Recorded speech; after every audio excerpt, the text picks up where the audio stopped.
everybody. My name's Ginger Buchanan. I am the Food Service Director for Huntley Project Schools in Warden, Montana. I'm also a farm to school coach for Montana Team Nutrition. And today's a big day. Today is our very first episode of Cooking with a Guest Chef. And today our guest chef is Kevin Avison. He's a teacher here at Huntley Project School, and he's got some pretty interesting things to teach us. So I'm going to ask Kevin to tell us about what he's doing today. Okay, thank you, Ginger. About 20 years ago, my family opened up a restaurant in Polson, Montana, and we make homemade pizza and big sandwiches. And what I like about our pizza is the crust is homemade, and so is our sauce. So I talked with Ginger about maybe incorporating that a little bit in here, and with this program and the ingredients that we have, I think this is perfect for anyone to want to make homemade pizza. What I do is I fill up 1 gallon of water, and we want it to have it about 70 degrees because we are using live yeast, and we want to make sure that it doesn't react at too quickly of a rate. So the first thing I'm going to do, go ahead and pour in the water. All right. And then I usually check the temperature because sometimes in the mornings this will be really cold and it might affect the temperature. So go ahead and give yourself just a little quick temperature check, and it should be around 70 degrees. The next thing I'm going to add is my 5 ounces of yeast. Next, I am going to add 4 ounces of brown sugar, 1 ounce of fine grained sugar. Special ingredient would be a dab of honey. I usually use about 1 ounce. So this is a variation of the recipe that we came up with to make our pizzas at the restaurant. Has proven to be pretty successful over the last 20 years, and it's really easy to do. Okay, the next thing I'm going to have is 16 ounces of olive oil. All right.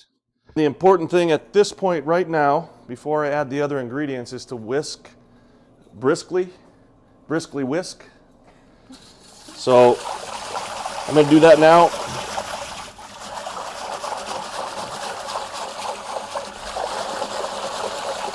It's very important to get this nice, clear, milky mixture and making sure that the honey is kind of off the bottom. If you look inside there, we're going to let this sit. It takes approximately 7 to 10 minutes for the yeast to start bubbling, and when it starts to react, then we'll take our next steps in the recipe. Okay, so it's been about 10 minutes since we whisked it all together, and I'd like to invite you to come on over here and look and see the yeast reaction. So once you see that starting to bubble up a little bit, this is the point where you will add your salt. So I have 4 ounces of salt, and we're going to whisk very good with this one too. So go ahead and do that. Want to make sure you mix it up really well. So you want to whisk about 30 seconds straight.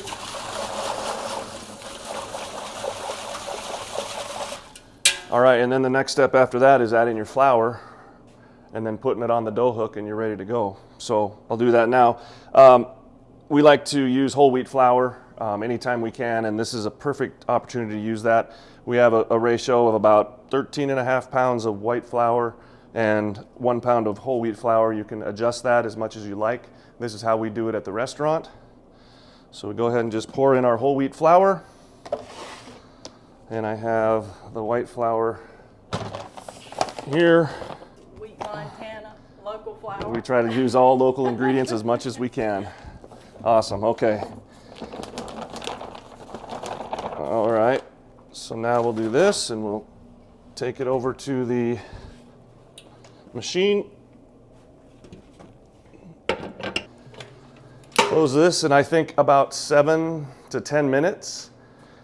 You'll run this until the dough stops sticking to the side of the bowl, okay? And that, like I said, it's about 7 minutes. And it is on low. You want to have it on gear 1. Okay, so we've had this going for about 6 or 7 minutes, and I'd like to kind of have you take a look to see how the dough is kind of coming together, and you can see how it's not sticking to the sides. So I'm going to give this another couple minutes, and we should have a nice, compact, great big dough ball that we're going to cut up into individual balls. And while this is happening, what I do is I like to get a brush and a little bit of olive oil or any kind of oil for that matter, or even some of that oil spray will work. But I make sure that I get this on the pan so the dough doesn't stick when I pick it back up. So I oil those down, and then we'll be cutting it up here in a minute. Okay, so we're just getting finished up with the dough. So what we're going to do is we're going to take it out, set it on here, and cut it up. All right.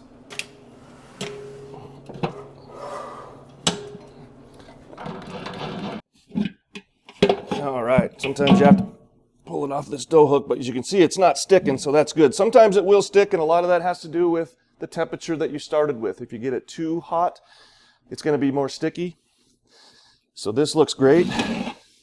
So we're going to transfer this up over onto here and go ahead and pull that dough out just like that. Shouldn't have any left over in there. All right, so now I'm going to be cutting these up into 27 ounce, probably appropriate for an 18-inch pizza. Okay.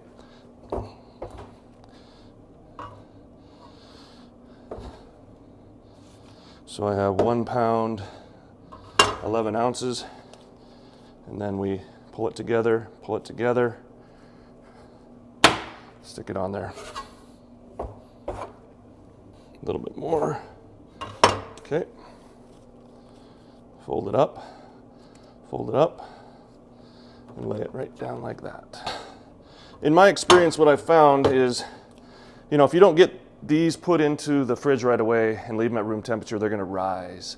So what I do is I fold this in and kind of pull it to the bottom, and I fold this in, pull it to the bottom too. So there's kind of some tension down here.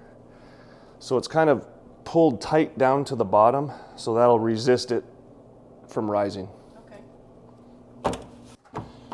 Okay. And then we go through that process, fill up both the pans, and I'll show you what we do from there. So as you see, we have our dough balls on the pan, and it's real important at this point to get them into the refrigerator right away so they don't rise on you, and it's definitely okay to put them in the freezer. Okay, that'll work just fine. So if you don't have the dough trays that are made for this stack on one another, at our restaurant, the Cove in Polson, we just use a plastic bag, and we want to make sure that we seal it so there's no air getting in. And especially in the fridge and freezer, there's always air blowing in there. So you want to make sure you have it done tight. And let's see, I'm right-handed like this. Well, those are heavy. Might be a two-man job. That's okay. So we got it underneath and below. And then just quite simply, just tie a simple knot. Just make sure there's no air getting in there. Farm to table to fridge. Okay, so now we have our dough balls ready. And what we do here is we take them out of the fridge. You have your dough ball, and we have a dough press here that par bakes the crust. And then when we're done par baking the crust, we put it in the oven for 5 or 6 minutes at 400 degrees. So we'll go ahead and just press this down. If it's at room temperature, it's probably about 6 or 7 seconds, maybe 10 seconds. But once it pops out, go ahead and do that. So it's partially baked. And then we will take some cornmeal. And if you have some sort of a shaker, you could load that in too. But this keeps it from sticking to the pan when you bake it. So put a little layer of cornmeal down. And we take our par-baked crust and do it that way. And what the kitchen does here is we make a whole bunch of these just like this. We stack them up, and we bake them. And then when it's time in the morning to make the pizzas, we have all the crust ready and we just fly through it like that. So there is one. I'll do one more for you. Stick that on. Put it down. Spreads it out nice and evenly. Gives it a little bit of a partially baked crust. I'm going to throw that down for a little longer. Could do this while we're waiting. And it's just such a great flavor, homemade pizza, homemade crust. It really tastes like it's been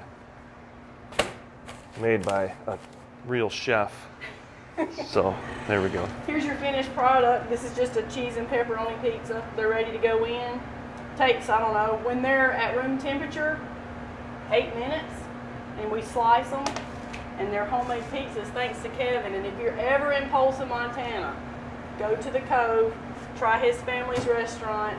You'll get the best pizza you've ever had. We want to thank you, Kevin, for doing this, our very first episode, and there's more to come, so make sure you watch our page. Thank you. Thank you.